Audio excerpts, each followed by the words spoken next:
આજથી ફરી અમિત શાહ ગુજરાતમાં ગજવશે સભા અને કરશે પ્રચંડ પ્રચાર। જી હા, લોકસભાની ચૂંટણી પહેલા ભાજપના દિગ્ગજ નેતાઓ પણ ચૂંટણી પ્રચારના મેદાને આવી ગયા છે। ત્યારે કેન્દ્રીય ગૃહપ્રધાન અમિત શાહ આજથી ગુજરાતના પ્રવાસે છે। એક જ દિવસમાં શાહ અલગ અલગ લોકસભામાં ઝંઝાવાતી પ્રચાર કરવાના છે। તેમના પ્રચાર સભાની શરૂઆત પોરબંદર લોકસભાથી થશે।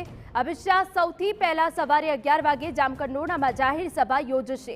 આ પછી તેઓ ભરૂચ જશે તો બપોરે 3 વાગે ભરૂચ લોકસભામાં પણ જાહેર સભાનું આયોજન કરાયું છે।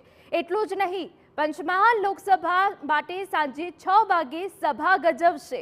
ત્યારબાદ મધ્ય ગુજરાત જશે અમિત શાહ અને ત્યાં રાત્રે 8 વાગે વડોદરામાં ભવ્ય રોડ શો કરવામાં આવશે।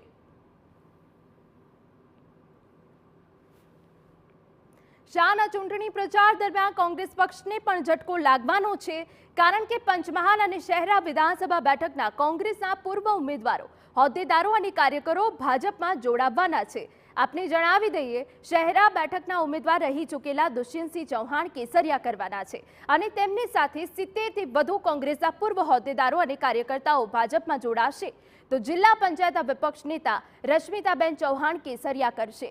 સાથે જિલ્લા કોંગ્રેસના મહામંત્રી રંગીસિંહ પગી અને શહેરા તાલુકા કોંગ્રેસના પ્રમુખ આરસસિંહ પટેલ પણ ભાજપમાં જોડાશે।